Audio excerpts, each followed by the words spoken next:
అయినప్పటి నుంచి అది కిందికి పడ్డది కదా, లేసులేదు కదా. అందులో బార్డర్ ఏది తెలంగాణ బార్డర్లో వీళ్ళు ఎక్కువ తిరిగారు. విదర్భ, మరట్వాడ ఆడ మొత్తం కుదిరిచిపెట్టుకపోయింది. వీళ్ళు ఏడైతే తిరిగినరో ఆడనే ఖతమైపోయింది.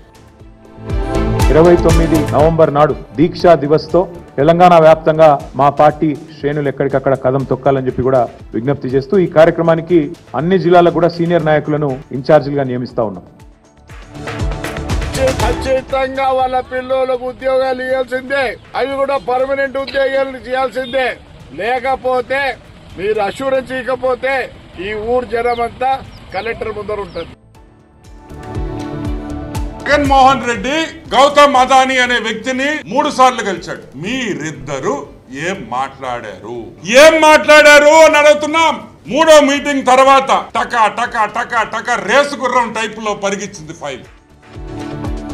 దుర్మార్గ ప్రభుత్వం వచ్చిన తర్వాత అరాచక పాలనలో సర్వనాశనం అయిపోయిన అమరావతి ఇవాళ కరకల్లాడటం కోసం ఊపిరి పోసుకుంటా ఉంది. బాహుబలి లాంటి చంద్రబాబు నాయుడు గారు వచ్చి ఈ అమరావతిని ముందుకు తీసుకెళ్లడం కోసం భుజాన్ని తీసుకుని ఇలా ఆయన పనిచేస్తా ఉన్నారు.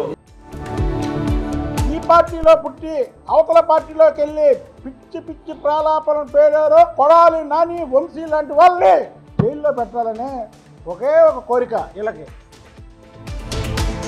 ఒక్కొక్క పార్టీ, అధికార పార్టీకి ఒక చట్టము, అపోజిషన్కి ఒక చట్టం ఉండదని చెప్పి కూడా మేము మాట్లాడడం జరిగింది. దానిపైన కూడా సభలో ఈసారి ఏ అవకాశం వచ్చినా కూడా చర్చిస్తామని చెప్పి కూడా తెలియజేస్తున్నాం. సాక్ష్యాలతో నిజాలతో సంబంధం లేకుండా జగనన్న వ్యక్తిత్వాన్ని హననం చేయడానికి వాసన లాంటి వాళ్ళు ప్రయత్నం చేసినా, వాసన అడ్డు పెట్టుకుని ఎవరు ప్రయత్నం చేసినా ఇది వాళ్ళకే తగులుతున్న విషయాన్ని కూడా గుర్తుంచుకోవాలి. చంద్రబాబు నాయుడు, అచ్చెన్నాయుడు, ఇదే రామ్మోహన్ నాయుడు ఏం చెప్పారు? భావనపాడులో పోర్టు కావాలంటే 15,000 ఎకరాలు కావాలన్నారు. ఎవడప్ప సొమ్మని 15,000 ఎకరాలు మీరు కావాలని ఆ రోజు భూసేకరణ ప్రయత్నం చేశారు. ఇలాంటి ముందు అఖిలప్రియ గారు మీరు తెలుసుకోవాల్సింది ఒకటే, మీ పేరు చెప్పి దండాలు చేసే వాళ్ళని మీ ఇంట్లో వాళ్ళైనా మీ పక్కన ఇంట్లోనైనా ఈడ్చి చెప్పుతో కొట్టు, అప్పుడు నేను ఒప్పుకుంటాం. ఒక ఎమ్మెల్సీగా ఉన్న వ్యక్తికి ఇలాగే తిడతారా? మరి వీళ్ళ మీద ఏ యాక్షన్ తీసుకోరా? మేము కంప్లైంట్ ఇస్తే ఎందుకు యాక్షన్ తీసుకోవట్లేదు మేము అడుగుతున్నాం. అంటే మీ మీద అంటే మీకు నొప్పి వస్తుంది, మీ ఆడవాళ్ళ కంటే నొప్పి వస్తుంది, మేము ఆడవాళ్ళం కాదా?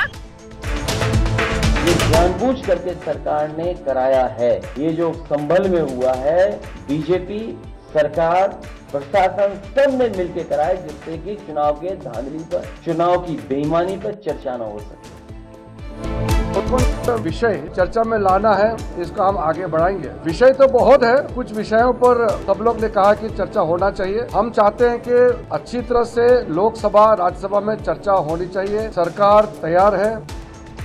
कुछ पॉलिटिकल डिस्कशंस में नए नए लोग बाहर से आए, हम ओरिजिनल सिटीजन से ऐसे कहने वाले लोग हैं, उनके एजेंडा भारत को एक रखने के लिए, उनके एजेंडा डिवाइड करने के लिए। आप अलग हो, हम अलग हैं।